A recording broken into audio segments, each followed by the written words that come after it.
Përshëndetje të dashur dëgjues, motra dhe vëllezër më Krishtin, dhe veçanërisht ju të rinj që po na ndiqni sot.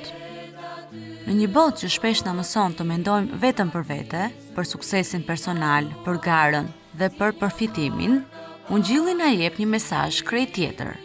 Të jetojmë për njëri tjetrin. Kisha nuk është thjesht një ndërtesë ku shkojmë të dielën. Ajo është një bashkësi njerëzish që jetojnë në dashurinë e Krishtit në veprim. Pikërisht, këtu hyn një fjalë shumë e rëndësishme për kohën tonë: vullnetarizmi.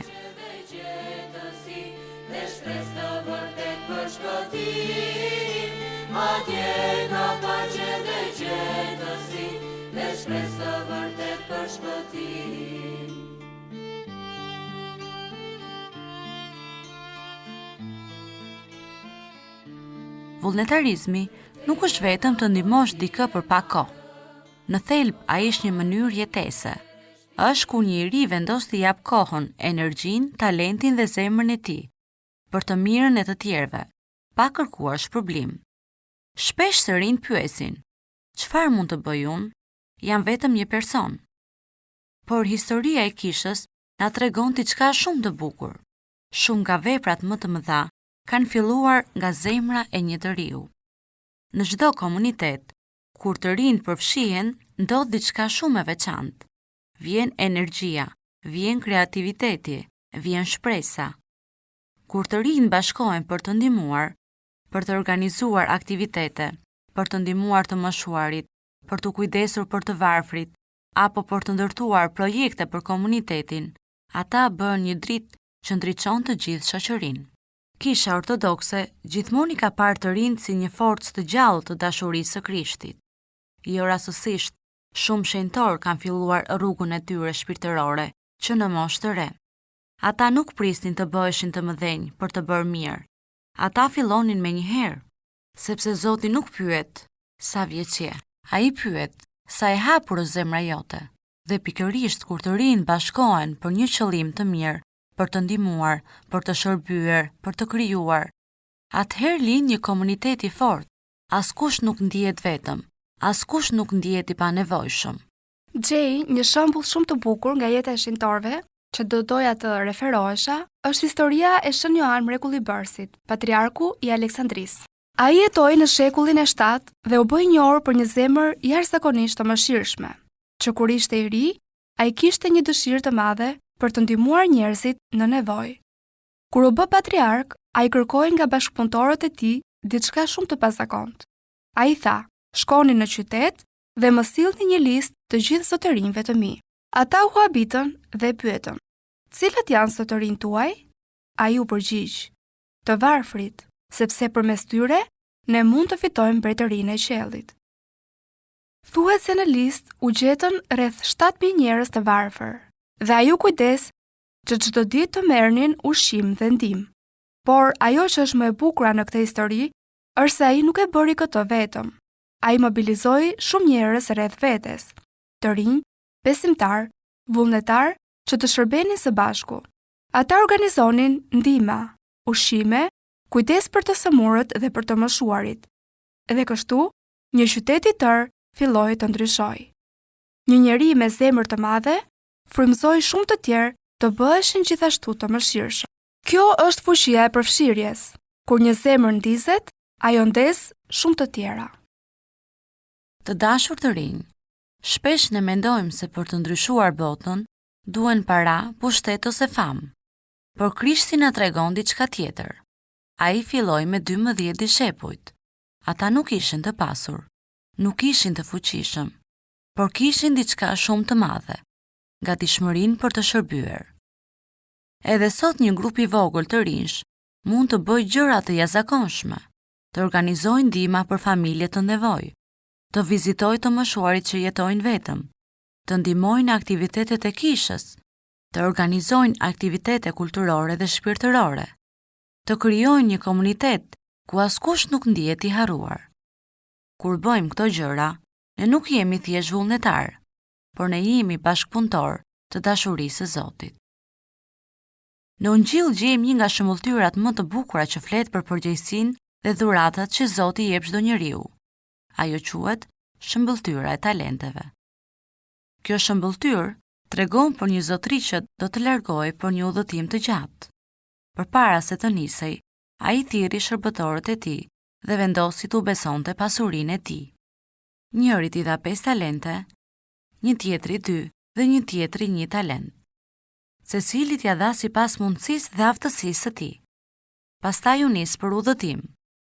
Shërbëtori që mori 5 talente shkoi menjëherë dhe punoi me to. Ai i përdori, i zhvilloi dhe fitoi edhe 5 të tjera. Dhe ai që kishte marrë 2 talente bëri të njëjtën gjë. Ai punoi me to dhe fitoi edhe 2 të tjera. Por shërbëtori që kishte marrë vetëm 1 talent kishte frikë. Ai mendoi: po sikur ta humbas, po sikur të bëj gabim. Për shkak të kësaj frike, ai mori talentin dhe e fsheu në tokë. Pas shumë kohësh, zotëria u kthye dhe i thirri shërbëtorët për të parë se çfarë kishin bërë me atë që u kishte besuar. I pari erdhi dhe tha: "Zotëri, më dhe 5 talente dhe unë fitova dhe 5 të tjera." Zotëria u gëzua dhe i tha: "Mirë shërbëtori mirë dhe besnik. Ti ke qenë besnik në gjërat e vogla, prandaj do të besoj në gjëra më të mëdha." Edhe i dyti erdhi dhe tha: "Më dhe 2 talente dhe unë fitova dhe 2 të tjera." Edhe këtij zotëria i tha të njëjtat fjalë: "Mirë shërbëtori mirë dhe besnik." Po kur erdhi shërbëtori i tretë, ai tha: "Zotëri, unë e dija që je njëri kaq i rrep, prandaj pata frikë. E fsheva talentin në tokë. Ja ku e ke atë që është e jotja." Zotëria u trishtua dhe i tha se nuk ishte bërë mirë, sepse të paktën duhej ta kishte përdorur atë që kishte marrë. Mesazhi i kësaj shëmbëltyre është shumë i thellë dhe shumë i rëndësishëm për jetën tonë. Pra Gjej, në këtë shëmbëltyrë, talenti nuk është vetëm për paran. Në kuptimin shpirtëror, talentet janë të gjitha dhuratat që Zoti na jep. Këto mund të jenë aftësitë tona, inteligjenca, koha që kemi, energjia, zemra për të ndihmuar të tjerët, aftësia për të bashkuar njerëzit. Çdo njeri ka diçka që mund të jap. Ndonjëherë ne shohim të tjerët dhe themi: "Ai është më i talentuar se unë. Ajo di të bëj shumë gjëra. Unë nuk kam ndonjë talent të veçantë." Por kjo nuk është e vërtetë. Zoti nuk krijon askënd pa një dhuratë. Secili prej nesh ka diçka që mund ta përdor për të mirën e të tjerëve. Dikush ka talent për të kënduar dhe mund ta përdorë zërin e tij për të lavdëruar Zotin. Dikush tjetër ka talent për të organizuar dhe mund të ndihmojë në aktivitetet të komunitetit. Dikush ka një zemër shumë të ndjeshme dhe di të dëgjojë njerëzit që kanë nevojë për mbështetje. Dikush tjetër di të krijojë miqësi dhe të bashkojë njerëzit. Të gjitha këto janë talente shpirtërore dhe njerëzore që mund të bëhen shërbim për komunitetin. Për të rinjt, kjo shëmbëltyrë ka një mesazh shumë të rëndësishëm. Shpesh të rinjt mendojnë se duhet të presin të rriten për të bërë diçka të rëndësishme. Por Zoti nuk pret që ne të jemi perfekt. Ai pret vetëm një gjë: të përdorim atë që kemi. Edhe një talent i vogël, kur përdoret me dashuri, mund të bëjë shumë mirë. Një i ri që vendos të ndihmojë në komunitet mund të sjellë shpresë për shumë njerëz. Një i ri që vendos të jap pak kohë për të ndihmuar të tjerët mund të ndryshojë jetën e dikujt. Një i ri që përdor talentin e tij për të mirën e të tjerëve bëhet një dritë për komunitetin. Problemi më i madh nuk është kur kemi pak talente. Problemi më i madh është kur i fshehim ato, si shërbëtori që e fsheu talentin në tokë. Frika, pasiguria ose mendimi se nuk jemi të mjaftueshëm të mirë mund të na ndalojnë të bëjmë mirë. Por Zoti nuk kërkon përsosmëri. Ai kërkon zemër dhe përpjekje. Shëmbëltyra e talenteve na kujton një të vërtetë shumë të bukur. Zoti i beson çdo njeriu diçka. Ai na jep dhurata jo që t'i mbajmë për vete, por që t'i ndajmë me të tjerët. Kur përdorim talentet tona për të ndihmuar komunitetin, për të shërbyer dhe për të sjellë dashuri në botë, ne po bëjmë pikërisht atë që Zoti pret nga ne. Prandaj pyetja që secili prej nesh mund t'i bëj vetes është shumë e thjeshtë. Çfarë talenti më ka dhënë Zoti mua dhe si mund ta përdor atë për të bërë mirë në jetën e të tjerëve? Sepse kur talentet përdoren për dashuri dhe shërbim, ato nuk mbeten të vogla. Ato rriten dhe bëhen një bekim për shumë njerëz. Pse vullnetarizmi është shumë i rëndësishëm? Të dashur dëgjues, kur flasim për vullnetarizmin, në thelb, po flasim për dashuri në veprim. Në jetën e përditshme, shpesh dëgjojmë shumë fjalë për mirësinë, solidaritetin dhe ndihmën ndaj të tjerëve, por vullnetarizmi është momenti kur këto fjalë bëhen realitet. Në traditën e krishterë, të ndihmosh tjetrin nuk është thjesht një gjest i bukur, është një pjesë e jetës shpirtërore. Vetë Krishti na mëson se dashuria ndaj Zotit nuk ndahet nga dashuria ndaj njeriut. Një nga tregimet më të fuqishme që na kujton këtë është paravolia e Samaritanit të mirë. Në këtë shëmbëltyr, një njeri ishte plagosur dhe kishte mbetur në rrugë. Shumë njerëz kaluan pranë tij dhe nuk u ndalën. Por një Samaritan, një njeri që nuk pritej të ndihmonte, u ndal dhe e ndihmoi dhe u kujdes për të. Mesazhi është shumë i qartë. Të bësh mirë nuk është çështje statusi apo pozite, por çështje zemre. Vullnetarizmi krijon një komunitet më të fortë. Një nga arsyet pse vullnetarizmi është kaq i rëndësishëm është sepse ai bashkon njerëzit. Kur njerëzit ndihmojnë njëri tjetrin, komuniteti bëhet më i fortë. Nuk jemi më individë izoluar që jetojmë secili për veten. Ne bëhemi një familje që kujdeset për njëri tjetrin.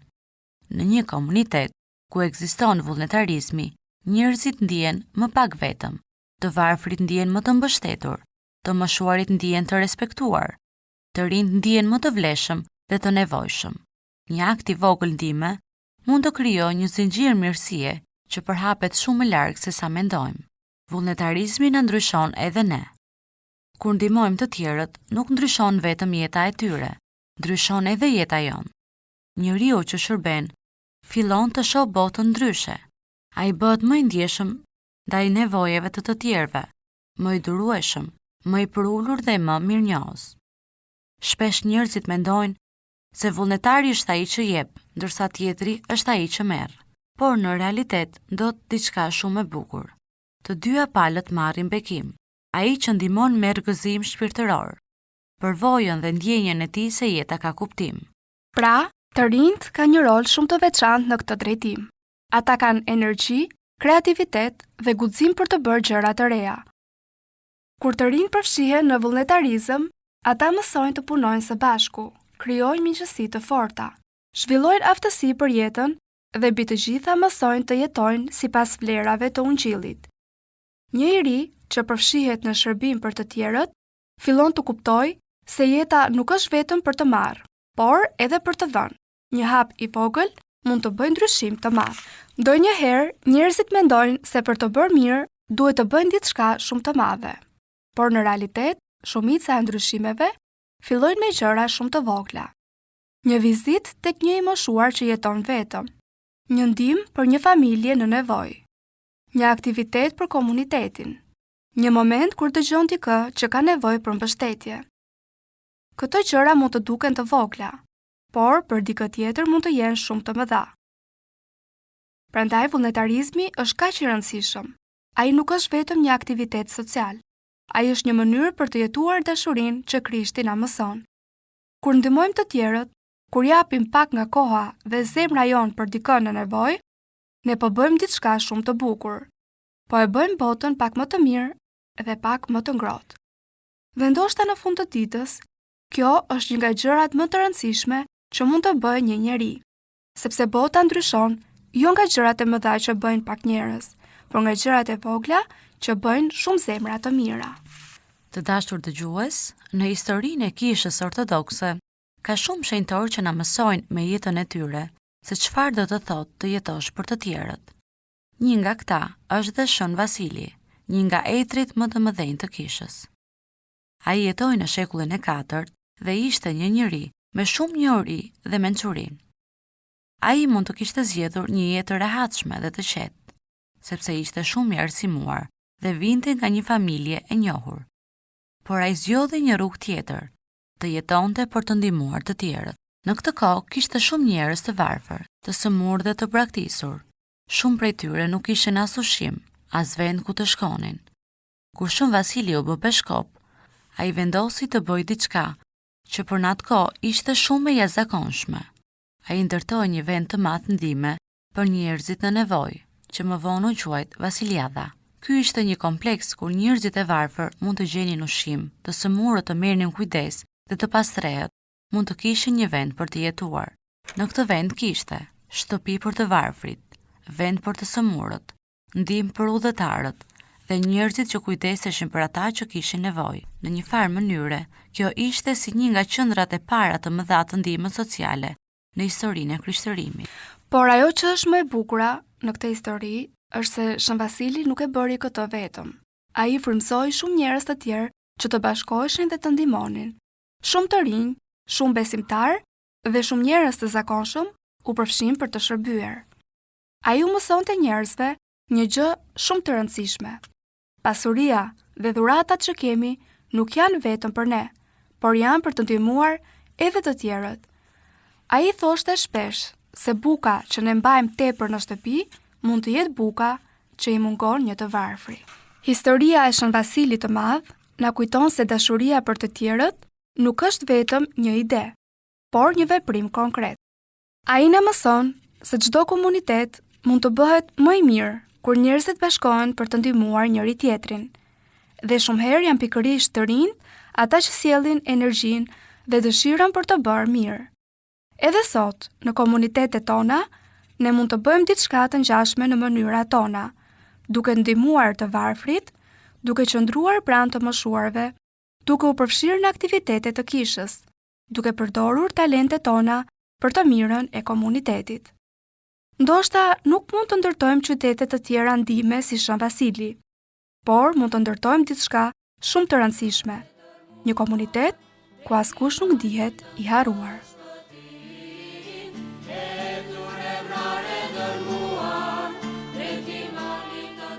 Të dashur dëgjues, duam të ndajmë me ju një njoftim për të gjithë të rinjt. Ju ftojmë të bashkoheni në aktivitetet tona javore te Katedralja Ortodokse Ngjallja e Krishtit në Tiranë. Ditën e hënë, në orën 18, kemi studimin biblik. Një orë për të mësuar, diskutuar dhe reflektuar mbi shkrimin e shenjtë. Një hap drejt thellimit të besimit ton. Ditën e enjte, në orën 18, kemi ftesë me temë shpirtërore. Ku çdo të enjte, kemi të ftuar special që flasin për përvoja personale dhe çështje shpirtërore. Dhe ditën e diel, ashtu sikurse është bërë traditë, pas liturgjisë hynore, takohemi në sallën e rinisë për biseda, aktivitete që ndërtojnë lidhje shpirtërore dhe misi të reja.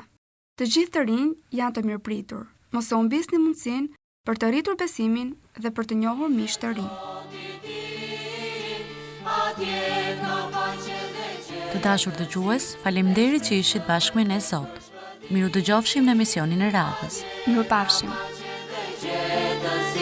Veç Krist të vërtet për shpëtim.